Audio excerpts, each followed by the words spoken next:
Gênesis capítulo 11. Eu quero falar com vocês sobre a necessidade de revitalizarmos a nossa identidade em Deus.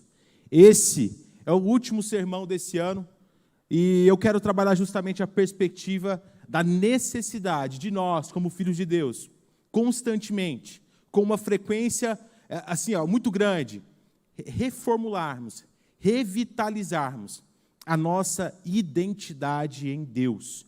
Todos nós temos uma identidade, mas nós precisamos, acima de todas as coisas, viver a identidade de Deus, aquilo que Ele projetou para cada um dos seus filhos. Gênesis 11 é um texto que tem a entrada com um relato sobre uma passagem que muitos conhecem, todos conhecem, mas que contém pérolas, contém mensagens profundas aos nossos corações sobre o coração humano. Diz assim, o mundo inteiro falava a mesma língua, com as mesmas palavras. Ao emigrar do Oriente, os homens encontraram uma planície no país de Senaar, e ali se estabeleceram, e disseram uns aos outros: vamos fazer tijolos e cozê-los no fogo. Utilizaram tijolos em vez de pedras e piche no lugar de argamassa. Disseram: vamos construir uma cidade e uma torre que chegue até o céu, para ficarmos famosos e não nos dispersarmos pela superfície da terra. Vamos orar? Senhor, a Tua palavra ela é suficiente, Jesus, para tocar os nossos corações. A Tua palavra, Senhor, ela é mais do que necessária, Senhor, ela é suficiente para mudar as nossas vidas, Pai.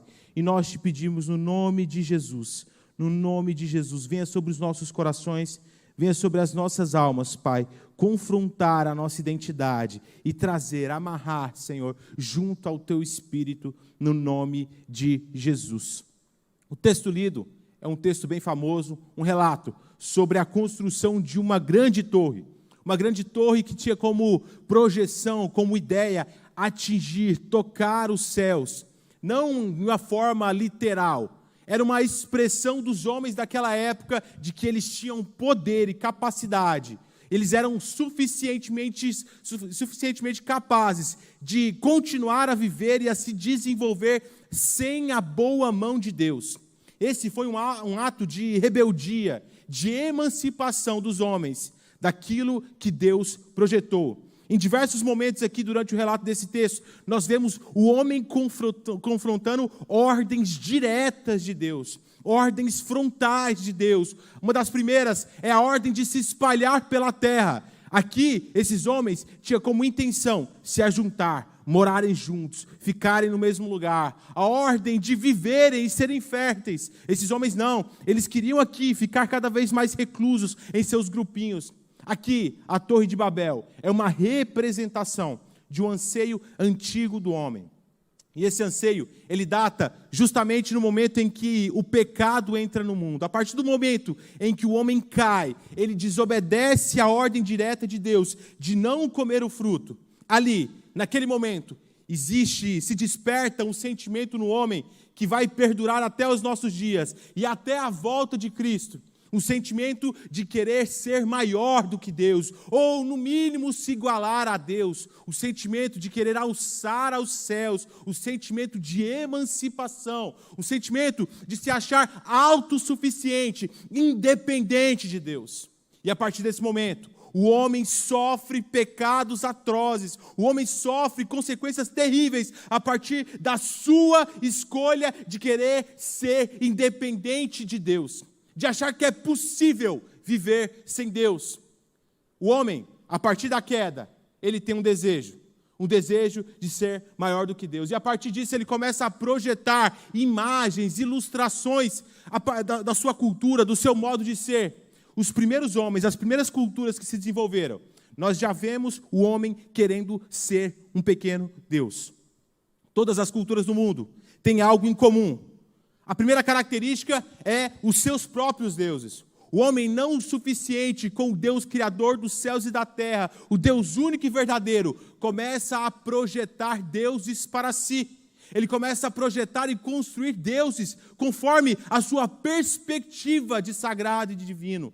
Obviamente que é uma perspectiva completamente distorcida, completamente marcada pelo pecado. Se a gente pegar os deuses gregos, todos eles eram poderosos, fortes, detentores de qualidades específicas, a deusa do amor, o deus da guerra, o deus dos raios, o deus dos deuses, mas todos eles eram manchados por pecados, eram deuses mais corruptos, segundo a sua concupiscência, segundo o seu querer, traíam as suas esposas, tinham vários filhos, eram invejosos, eram completamente uma expressão da queda do homem.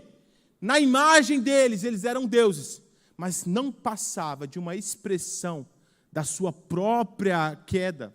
A partir disso, ele continuou projetando, os homens continuou projetando semideuses. Esses, em um nível um pouco mais recuado, eram mais semelhantes aos homens. Eles não estavam lá no alto do Olimpo, distante, ou em qualquer lugar sagrado ao redor do mundo. Eles estavam ali junto, eram filhos de mulheres com deuses, mas eram poderosos, mas eram mortais. A sua vida tinha duração. Hércules, Belafonte, Aquiles, diversos semideuses que morreram, sucumbiram. Apesar de poderosos, segundo a perspectiva humana, eles sucumbiram à existência. O homem começou a desenvolver, e esse sentimento ainda perdura até os nossos dias. É só você ver os principais filmes em catálogo nos últimos 10 anos, as principais bilheterias em catálogo nos últimos 10 anos. Todos eles, em sua maioria, são filmes de heróis. Homem-Aranha, o Homem de Ferro, Marvel, diversos homens poderosos, semideuses, detentores de poderes que não condizem com o real poder. Paulo caracteriza o Evangelho como o poder de Deus. Como o poder de Deus. O Evangelho é poder de Deus. Cristo realizou obras inimagináveis para uma perspectiva de um homem natural, mas em nada destoou daquilo que era o projeto de Deus. Todas as vezes que nós ambicionamos viver uma vida que foge daquilo que Deus projetou, nós incorremos em pecados, em frustrações, nós incorremos em vazio. Todas as nossas atitudes de emancipação, de independência, de autossuficiência, de você olhar para a sua própria vida e se achar capaz de viver sem Cristo, você vai incorrer, vai redundar, vai morrer no vazio. A nossa identidade, ela só é completa, ela só é total quando está estritamente amarrada na palavra de Deus. Todas as nossas decisões, características, anseios, desejos, que emancipa da vontade de Deus, tem como destino final o vazio, a tristeza, a solidão, o sofrimento e, consequentemente, o inferno. Mas todas as nossas decisões que são amarradas, estritamente amarradas na vontade e na identidade de Deus para os homens, ali nós temos a certeza plena de que nós temos salvação. Não existe salvação, não existe poder, não existe capacitação, não existe nada fora do plano de Deus. Tudo só é possível se estiver estritamente amarrado na identidade de Deus. Nós precisamos fugir desse anseio mundano, é como um vírus, sutil, pequeno, invisível, mas que vem tomando as nossas almas, fazendo com que muitos cristãos vivem uma vida frustrada, uma vida de solidão, uma vida de vazio, porque essa identidade mundana fica cercando o seu coração, cercando a sua mente. Você não foi chamado para ser um Deus. Você não tem capacitação para ser um Deus. Você não é um Deus. Você é um homem. Um homem muito humano, demasiadamente humano, com todas as características de um homem. Nós somos humanos. Nós precisamos emancipar dessa perspectiva do mundo, de que existe super-herói, super-homem. Não, nós somos humanos. Homens simples, limitados, frágeis. Mas nós não somos homens qualquer. Nós somos filhos de Deus. Nós não somos como os homens que estão cegados pelo pecado no mundo. Não, nós temos todas as falhas, todas as debilidades, mas dentro dos nossos corações, em nossas almas, habita o Espírito Santo do Deus eterno. Nós não somos deuses, não, mas dentro dos nossos corações habita o Deus Todo-Poderoso. apesar de toda a nossa fragilidade, de toda a nossa pequenez, de todas as nossas deficiências, em Cristo nós somos mais do que vencedores. E isso não é capacitação pessoal, não existe mérito em mim, não existe mérito em você. O mérito é todo do sacrifício na cruz. O mérito é todo do Cristo eterno, que estava em glória, se esvaziou de si, veio até a terra e nos resgatou ao custo do seu sangue. Para revitalizar a nossa identidade, nós precisamos, antes de todas as coisas, entender quem nós somos. Você não é uma máquina. Você não foi feito para produzir incessantemente. Existe uma falsa alegria que vem fazendo com que muitas pessoas fiquem depressivas, ansiosas. Existe uma falsa produtividade que tem feito com que muitas pessoas entram em burnout, em um esgotamento, em um estresse. O mundo vem imprimindo em nós essa perspectiva mundana. Muitos cristãos acham que é bonito trabalhar incessantemente, sacrificar a sua família a custo disso. Trabalha de forma desgastante, colocando à prova o seu próprio corpo. E esquece que existe uma ordem do próprio Deus, um dos 10 mandamentos, que nós devemos descansar.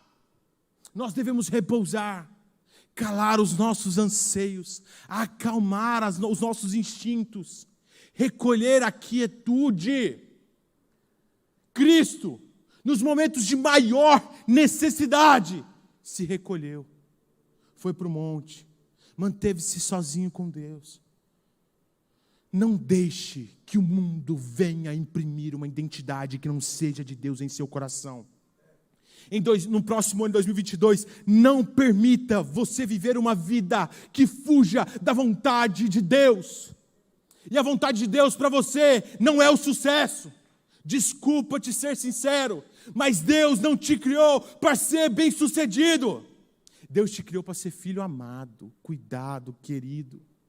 Tudo isso é consequência, tudo isso é periférico, é muito pequeno, perto do privilégio que nós temos de conviver com o próprio Deus, apesar de não sermos deuses. Não, nós somos humanos, mas nós temos o privilégio, a oportunidade de ter comunhão com o único e verdadeiro Deus. Nós somos reconciliados com o Criador. Que no próximo ano, você venha revitalizar a sua identidade. Você venha completamente revitalizar a sua identidade em Deus. Nós estamos vindo de 2 anos extremamente complicados, diferentes, de tudo que nós todos vivemos aqui. Um ano em que as nossas rotinas foram completamente mudadas. Muitas pessoas tiveram a sua vida completamente mudada. Mas nós precisamos entender que nós não fomos chamados para ganhar esse mundo, não. Nós fomos chamados para ganhar a vida eterna. O nosso anseio não é por este mundo, esse mundo ele passa, eu passarei, mas as palavras do Senhor e a certeza que existe um céu após essa vida não passarão. Você não foi chamado para viver em um dinamismo, em um ativismo.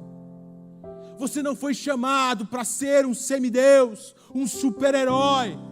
Você foi chamado para uma vida simples, uma vida de congregar, uma vida de amar uns aos outros, uma vida de amar a Deus acima de todas as coisas, uma vida de ser reto, justo, íntegro, uma vida de completude em Deus.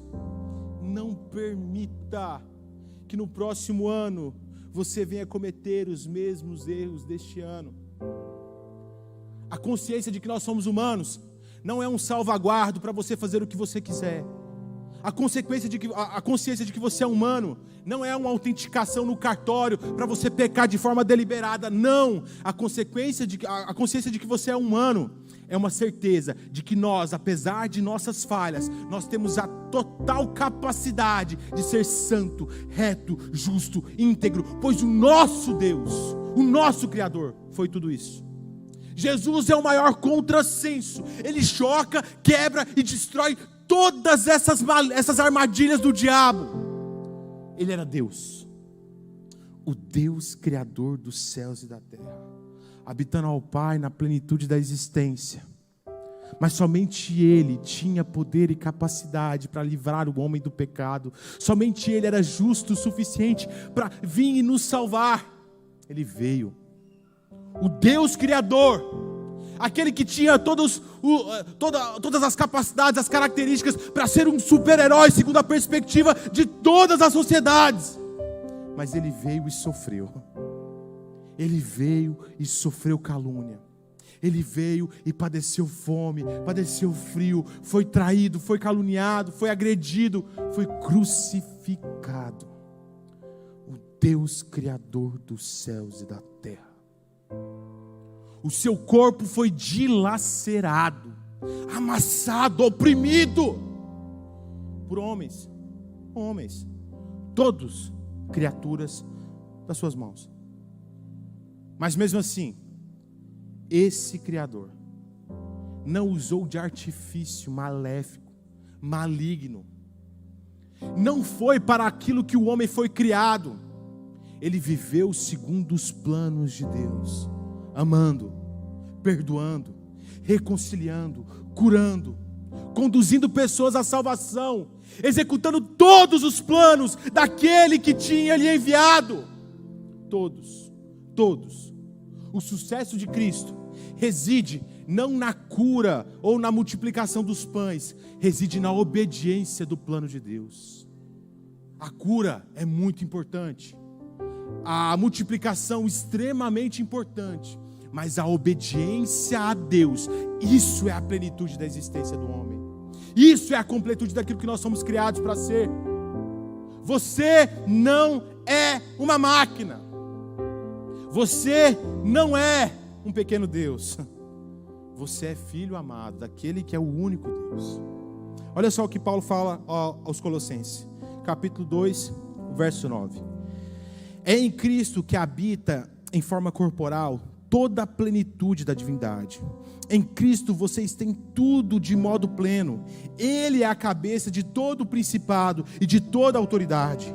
Em Cristo vocês foram circuncidados com uma circuncisão não feita pelas mãos humanas, mas com uma circuncisão de Cristo, ao qual consiste em despojar-se do corpo carnal. Com Ele vocês foram sepultados no batismo, e nele vocês foram também ressuscitados mediante a fé no poder de Deus, que ressuscitou Cristo dos mortos.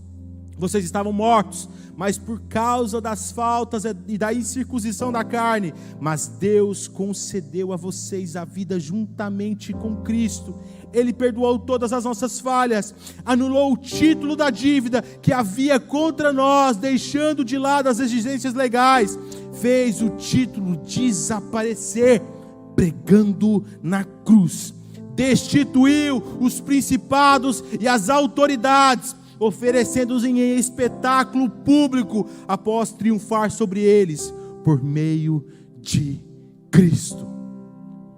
Nós temos que buscar revitalizar a nossa identidade, não no mundo, mas naquele que viveu a plena vontade de Deus, o pleno plano de Deus completo da existência do homem.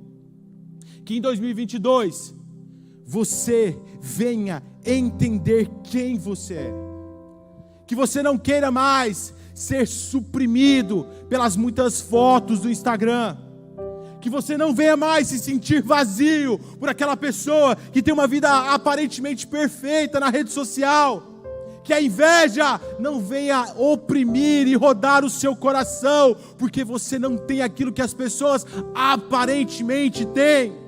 Que você, ao momento que você vem olhar para a sua vida, para as suas dificuldades, para as suas frustrações, para os seus anseios, para as suas necessidades, você vem olhar antes de tudo para a cruz de Cristo, para a suficiência do Salvador, para a completude do Cristo que te salvou. Você não foi feito para ter uma alegria segundo essa perspectiva mundana, uma euforia, uma alegria, um momento.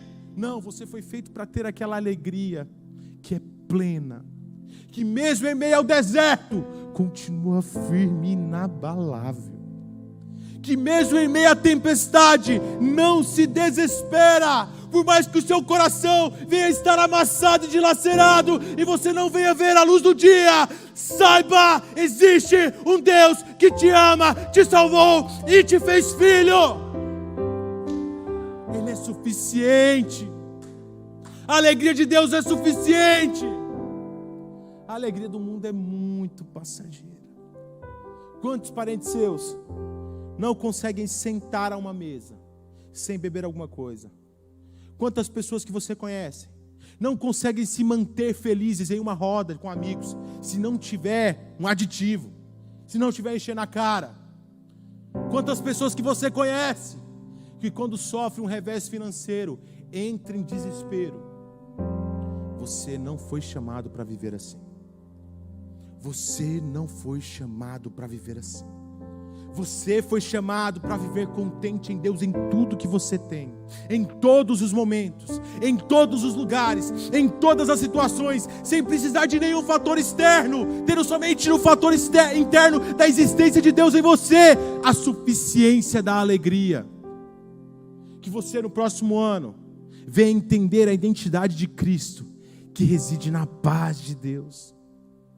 Que em nenhum momento, por pior que seja o cenário, você venha se abalar, se deixar derrubar, que o mundo não venha te suprimir. Pode vir a variante Ômicron, Delta, qual for, que você venha se manter em paz. Pode vir a pior peste, que você venha se manter em paz. Todos os canais de mídia podem entrar em um hiato apocalíptico, rodando e rodando e rodando em ciclo, só falando de desgraça, mas que na sua mente a paz venha ser completa e total. Você não foi chamado para viver segundo a ótica do mundo, que se move por aquilo que vê. Você foi chamado para se mover no invisível de Deus. Que no próximo ano você não venha se deixar abalar, se deixar suprimir pela falta de paz. Se nesse ano a depressão flertou com o seu coração, saiba, Deus é suficiente. Se a ansiedade tentou esmagar a sua vida, em determinados momentos até deturpou a sua identidade em Deus, saiba, Deus é suficiente. Se você está num momento de muita indecisão, saiba, Deus é suficiente. E acima de todas as coisas, saiba que as dificuldades daqui, os problemas terrenos, não são nada se comparado à glória que nos aguarda após esta vida. Por pior que seja o cenário, mantenha o seu olhar fixo no alto. Não se desvie da cruz. Não deixe em nenhum momento de congregar. Não deixe em nenhum momento de buscar ao Senhor. Não baixe a sua guarda por nenhuma situação. Mantenha o seu escudo alto, a sua espada desembainhada. Não se limite a viver como os mortais, os pecadores vivem. Não se limite a viver como os filhos da escuridão vivem. Não aceite uma vida de mediocridade cristã. Se você nesse ano vir à igreja uma vez, ouse vir duas. Se você nesse ano lê a Bíblia uma vez por semana, ouse ler todos os dias. Se você orava quando dava na telha, ouse orar todos os dias. Ouse ser diferente. Ouse ser humano segundo aquilo que Deus te projetou para ser. Ouse viver aquilo que Deus fez você viver. Na totalidade. Que nesse momento você venha dar um basta em uma vida de mediocridade cristã. E a partir desse culto, venha viver totalmente a identidade de Deus na sua vida. Você sabe o que você precisa. Você mais do que ninguém sabe qual é o ponto que precisa ser revitalizado na sua identidade. Você mais do que ninguém sabe aquilo que você precisa mudar e aquilo que você não tem capacidade. Saiba, o Espírito Santo de Deus te capacita para transformar, mas não se permita estagnar. Não permita que o próximo ano venha a ser um 2021.2. Que o próximo ano venha a ser o melhor ano da sua vida. E não é porque você ganhou na Mega Sena da virada, não. É porque você entendeu qual é a sua identidade em Cristo. Que o próximo ano venha a ser marcado como um ano de divisor da sua existência, um ano que você entendeu quem você é, quem é o Deus que você serve e começou a andar nas pegadas deste Deus. Um ano em que você deixou de fazer aquilo que a sua vontade achava melhor. Um ano em que todas as suas decisões foram estritamente tomadas a partir de oração, a partir de um desejo de viver a vontade de Deus. Um ano em que você se tornou completamente filho de Deus. Não deixe que a rotina, que as dificuldades, que o seu trabalho, que os seus anseios, as suas expectativas, os seus planos, a sua faculdade, a sua escola, o que seja, não permita que isso venha funcionar como uma lente que desvirtua a identidade de Deus para quem olha de fora. Que você venha ser tão próximo à identidade de Cristo, que as pessoas só de olharem para você consigam ver o fruto do Espírito emanando da sua existência. Que você na sua casa venha converter as pessoas só pelas suas atitudes. Que você venha ser um testemunho vivo, uma carta aberta e marcada com todas as escritas de Cristo. Não se permita ser massacrado por essa existência. Permita-se viver completamente a vontade de Deus para a sua vida. E eu finalizo com vocês, lendo aquilo que Paulo escreveu aos Romanos, capítulo 5. Paulo nos traz, no capítulo 8, a ideia, a certeza, no capítulo 15, Paulo nos traz a ideia de que nós somos filhos de Deus. Nós somos filhos de Deus. Você não é uma mera criatura de Deus. Você é filho de Deus.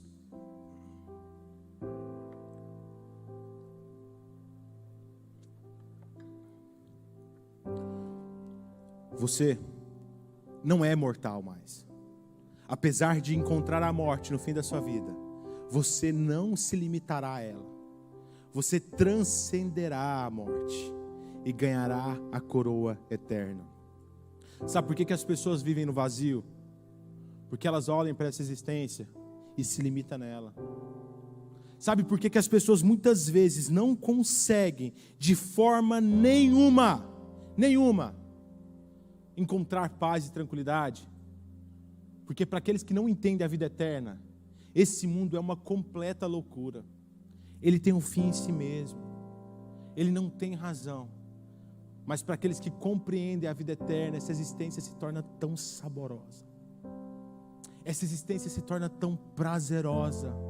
Porque nós sabemos que nada aqui pode roubar a nossa vida eterna que está em Cristo. Paulo diz o seguinte, no capítulo 12. Ora, se nós pregamos que Cristo ressuscitou dos mortos, como é que alguns de vocês dizem que não há ressurreição dos mortos. Se não há ressurreição dos mortos, então Cristo também não ressuscitou. E se Cristo não ressuscitou, a nossa pregação é vazia. E também é vazia a fé que vocês têm. Se os mortos não ressuscitam, então somos testemunhas falsas de Deus, pois estamos testemunhando contra Deus, ao dizermos que Deus ressuscitou em Cristo. Pois se os mortos não ressuscitam, Cristo também não ressuscitou. E se Cristo não ressuscitou, a fé que vocês têm é ilusória, e vocês ainda estão em seus pecados. Desse modo, aqueles que morreram em Cristo, que não morreram em Cristo, estão perdidos. Se a nossa esperança em Cristo é somente para essa vida, nós somos os mais infelizes dos homens. No entanto, a nossa existência não se limita aí. Paulo continua dizendo: mas não, Cristo ressuscitou dos mortos, como o primeiro fruto dos que morreram. De fato, já que a morte veio através de um homem, também por um homem veio a ressurreição dos mortos. Como em Adão todos morreram, assim em Cristo todos receberão a vida. Alegre-se, tenha paz, viva a identidade de Deus, pois você é vivo, você é filho, e a sua felicidade não tem como origem o mundo. A sua paz não tem como razão a existência deste mundo. A sua paz, a sua alegria está naquele que é o príncipe da paz, o consolador, o rei dos reis, o senhor dos senhores. A sua paz não está no seu emprego. A sua alegria não está nas suas decisões. A sua paz está em Deus. Não é o seu desempenho que vai ditar o ritmo da sua paz.